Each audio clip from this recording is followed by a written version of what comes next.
तो आज हम जानने वाले हैं कि किसी भी चीज़ के ऊपर जंग क्यों, कब, कैसे और किस लिए लगता है। मतलब इससे रिलेटेड सारे सवालों को हम कवर करने वाले हैं। तो अगर आप भी जानना चाहते हो इन सारे सवालों के जवाब तो मेरे साथ बने रहो, और इसके लिए हम चलते हैं सीधा अपनी कंप्यूटर स्क्रीन के ऊपर। सबसे पहले हम जानते हैं कि जंग होता क्या है। जंग होता है एक केमिकल रिएक्शन, ठीक है, जो कि हवा और पानी के मिलने से लगता है, या फिर हवा या पानी जैसे कुछ और भी चीज़ हो, अगर वो भी इन सब चीज़ों से मिलती है तब भी उसमें जंग लग सकता है। इन सारे प्रोसेस को, मतलब जंग लगने के प्रोसेस को हम कहते हैं साइंटिफिक भाषा में ऑक्सीडेशन। ठीक, तो जो सबसे ज़्यादा जंग लगता है ना, वो लगता है मोस्टली 3 चीज़ों में। पहला होता है लोहा, दूसरा होता है वुड यानी लकड़ी, और तीसरा होता है फूड यानी खाना। ठीक है, लोहे के ऊपर जो भूरे रंग की एक परत जम जाती है ना, इस तरह की, इसको हम कहते हैं आयरन ऑक्साइड। ठीक है, अब हम बात करते हैं वुड की। इसके ऊपर जंग नहीं लगता, इसको इंसेक्ट्स खराब करते हैं, यानी कीड़े मकोड़े खराब करते हैं, जिसको हम लोग दीमक भी बोलते हैं। अब हम बात करते हैं फूड की। फूड के ऊपर जंग नहीं लगता, फूड के ऊपर फंगस लगता है, जिसको हम लोग फफूंद भी बोलते हैं। मतलब एक वाइट कलर का, ये जो आप देख पा रहे हो, इस भूरे भूरे रंग का जाली टाइप का दिखने लग जाता है, इसको हम लोग फफूंद बोलते हैं। अब हम बात करते हैं कि जंग लगने के बाद चीज़ों में क्या क्या बदलाव आते हैं। तो सबसे पहले जो बदलाव आता है वो इन सारी चीज़ों को खराब कर देता है। सबसे पहली चीज़, ठीक, दिखने में उनका स्ट्रक्चर बदल जाता है। जैसे कि आप ये देख पा रहे हो, ये जो लोहा है, ये जब शुरुआत में बना होगा तो बिल्कुल प्लेन एकदम नया जैसा दिख रहा होगा, लेकिन जंग लगने के बाद इसका जो कलर है, इसके ऊपर एक परत जम गई, जिसकी वजह से ये बहुत गंदा दिख रहा है और ये अंदर से कमज़ोर भी हो चुका है। अब साथ ही साथ ये आप लकड़ी को भी देख सकते हो, लकड़ी के अंदर भी सेम वही हाल है। कीड़े लगने की वजह से ये अंदर से खोखला हो चुका है। मतलब अगर इस लकड़ी के बेस पे कोई चीज़ टंगी होगी या फिर रखी होगी तो उसके गिरने के चांसेस सबसे ज़्यादा होते हैं। और अब बात करते हैं फूड की। ये आप साफ साफ देख पा रहे हो कि इसके ऊपर फफूंद लगने की वजह से इसका कलर एकदम गंदा सा हो गया, भूरे रंग का कलर हो गया। ठीक है, और इसको अगर आप गलती से भी खा लेते हो तो ये सीधे आपके लिए जहर का काम करेगा। ठीक, ये जैसे आप देख पा रहे हो इसको, मतलब इसमें देखो यहाँ पे लिखा भी हुआ है ये खतरनाक है। खतरनाक तो तीनों चीज़ें हैं देखो, क्योंकि अगर किसी भी चीज़ में जंग, कीड़े या फिर फंगस लग जाते हैं तो वो चीज़ ऑटोमेटिकली इतनी ज़्यादा ख़राब हो जाती है कि आप उसका इस्तेमाल नहीं कर सकते, या फिर अगर इस्तेमाल कर भी रहे होते हो तो उससे आपको बहुत ज़्यादा नुकसान पहुँच सकता है फ्यूचर में।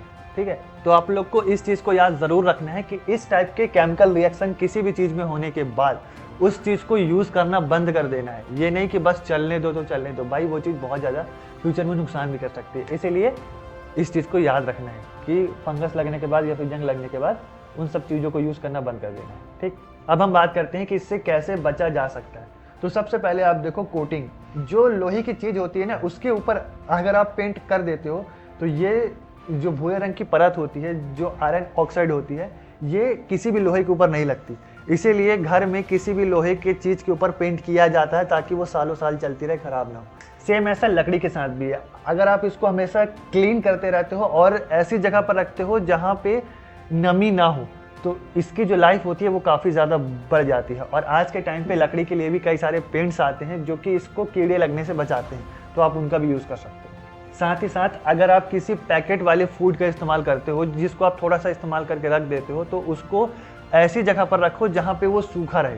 ठीक है ना, अगर उसके साथ नमी लग गई, मतलब अगर खवे के साथ नमी उसको मिलेगी तो उसके अंदर फफूंद लगना ये तय है। तो इसीलिए इस चीज़ का ध्यान ज़रूर रखें।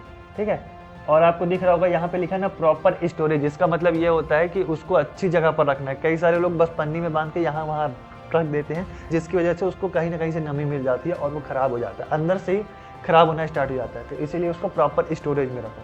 अब मैं आपको एक चीज़ और बता दूँ कि इसमें ये जो लिखा है coating, cleaning and proper storage, ये तीनों के लिए है। ठीक है, लोहा, वुड और फूड, इस चीज़ को याद रखना है, ये चीज़ तीनों के लिए है। ये चीज़ किसी पर्टिकुलर एक चीज़ के लिए नहीं है। आपको तीनों को प्रॉपर अच्छे से रखना है, प्रॉपर सभी की क्लीनिंग करनी है और अच्छे जगह पर रखनी है। ठीक, तो यहाँ पे हमारा टॉपिक ख़त्म होता है, लेकिन फिर भी हम इसे एक बार अच्छे से रिवाइंड कर लेते हैं ताकि आप कभी इसको भूलो ना। जंग लगती है हवा और पानी के मिक्सचर से, जिसको हम कहते हैं ह्यूमिडिटी, यानी हवा में नमी। ठीक, जंग लगने का जो ये पूरा प्रोसेस होता है उसे हम कहते हैं केमिकल रिएक्शन। ठीक है, और इसे अगर साइंटिफिक भाषा में कहें तो कहते हैं ऑक्सीडेशन।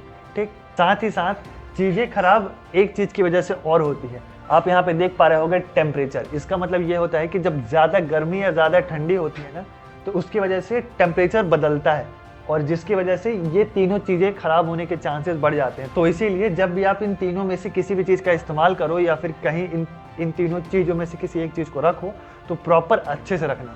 इन सब बातों का ध्यान रखते हुए, पहला हवा में पानी, दूसरा केमिकल रिएक्शन, तीसरा टेम्परेचर, इस चीज़ को याद रखना। बहुत सारे लोग नहीं करते हैं जिसकी वजह से चीज़ें खराब हो जाती हैं। ठीक, तो भाई लोग यही था जंग लगने का सिंपल सा प्रोसेस। अगर आपको इसमें से कुछ भी समझ में ना आया हो तो आप मेरे साथ कमेंट सेक्शन में शेयर कर सकते हो, मैं प्रॉपर आपको डिटेल में समझा दूंगा अगली वीडियो में। ठीक है, कमेंट ज़रूर करना, तभी मेरे को पता चलेगा कि आपको क्या चीज़ समझ में नहीं आया। दूसरी चीज़, ये जितने भी इमेज हैं मैं डिस्क्रिप्शन में डाल दूंगा, तो अगर आपको देखना तो आप देख सकते हो कि कैसे कैसे क्या क्या चीज़ें होती हैं। अब अगर आपको इससे रिलेटेड या इसी के जैसे किसी और टॉपिक पर बात करना है या फिर आप चाहते हो कि मैं उसके बारे में डिटेल से एक्सप्लेन करूं, तो आप मुझे कमेंट डाउन करो, अगली वीडियो मैं उसी टॉपिक पर बना दूंगा। नहीं तो मैं नए नए टॉपिक्स कवर खुद से करता रहता हूं ताकि आप लोग को नई नई चीज़ें जानने को मिलते रहें। ठीक है, तो बस आज के लिए इतना ही। हम मिलेंगे नेक्स्ट वीडियो में किसी और नए टॉपिक के साथ। तब तक के लिए आपके भाई की तरफ से हंसते रहो, मुस्कुराते रहो और अपनी फैमिली का ध्यान रखो और हमेशा खुश रहो। ठीक, बाय बाय।